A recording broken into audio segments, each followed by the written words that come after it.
against this budget bill. Part of our worry is that it does give the president new authority to move money around, new authority to begin new programming, cuts some essential services for the poor and the middle class.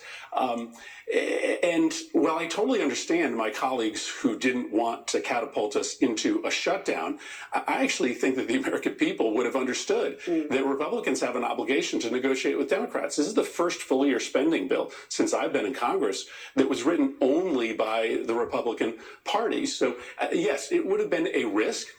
I understand the decision that many of my Democratic colleagues made, but I think the American people want us to take risks right now in order to save our democracy. Senator, based on my conversations with some of your colleagues who voted to keep the government open, they say you just didn't have any leverage. What leverage did Democrats have to extract concessions from Republicans in this moment?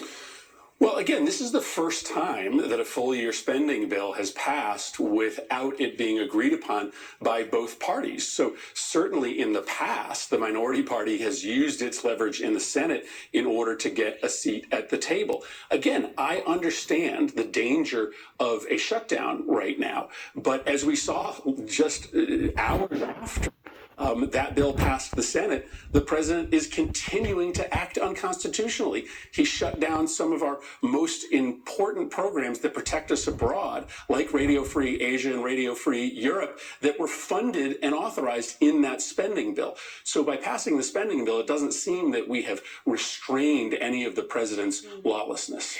You have spoken forcefully in the past, actually, against shutting down the government. I want to play a little bit of that sound for you. Take a look.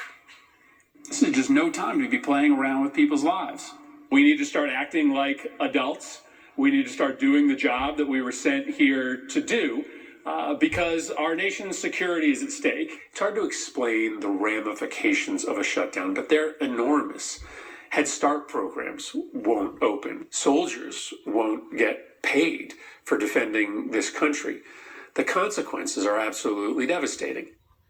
And yet you say Americans would have understood this time. What changed, Senator? Well, listen, I don't think Americans would have understood, but they would have understood why we got there. If you are the majority party, you have an obligation to negotiate with the minority. Republicans refused to do that. Again, never before has a spending bill been written by only one party. And at this moment, when the president is acting so unconstitutionally, it just seems like the absolute wrong time to give him these new powers. Listen, I understand that a no vote was a risk, right? But I think the American public right now want us to stand up, Democrats to stand up and take some risks. Every single day, the president is engaging in exceptional tactics, in risk-tolerant behavior. And I don't think you save the republic and save our democracy by playing it straight and maintaining norms when the president is shattering them every single day. You know, Speaker Emerita Nancy Pelosi broke with Leader Schumer's strategy in an extraordinary moment. House Democratic leader Hakeem Jeffries was asked if he has confidence in Leader Schumer, and he said, next question. He effectively dodged the question multiple times. So let me put this question to you. Do you have confidence in Leader Schumer's leadership? So Leader Schumer has a very difficult job. I don't envy the job that he has. And the question is really for the members of his Democratic caucus. Are we willing to fight, right? I admit that it would take some risk-tolerant behavior in order to effectively stand up to this president. And so the question really is for my party writ large, are we willing to do the very difficult things necessary to meet this moment? Do you think that Leader Schumer is the best person to lead your caucus in this moment? Senator Schumer certainly can lead this caucus. Is he the best person? He can lead this caucus, but we need to have a conversation inside the caucus about whether we are willing to stand up to Republicans, listen, we have options. We could decide to not proceed to legislation as an ordinary course of business. There are big fights ahead of us, like the debt ceiling, like another potential government shutdown in 6 months. So we have opportunities as a caucus to stand up and meet this moment. And I think the American people are demanding that we do that. Just yes or no before we move on. Do you have confidence in Leader Schumer? I still support Senator Schumer as leader, but I think the only way that we are going to be effective as a caucus is if we change our tactics, and we have to have a conversation inside our caucus to make sure that we are going to do that. So let's talk about that. You posted a video explaining your vote, what you called a very difficult moment. Many of your supporters responded online saying you should replace Leader Schumer. Is that something that you would consider? Would you consider that role? I mean, I don't think anybody's having that conversation right now. What's important is that we meet this moment. And what I'm telling you is that if we continue to observe norms, if we continue to engage in business as usual, this democracy could be gone. I don't think we have a year to save American democracy.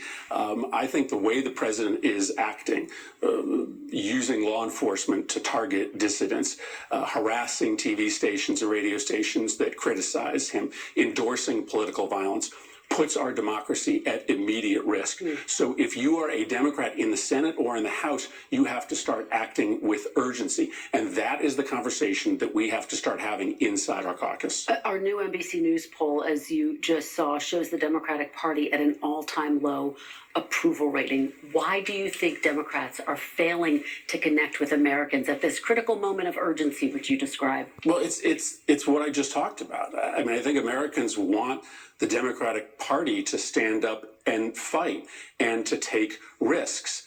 Listen, I understand that had we gone into a shutdown, even for a handful of days, it would have been difficult, but it would have sent a message that the Democratic Party is not going to be bullied by Donald Trump. We are not going to let them write spending bills unilaterally that cut programs for people we care about, that give the president new and extraordinary power.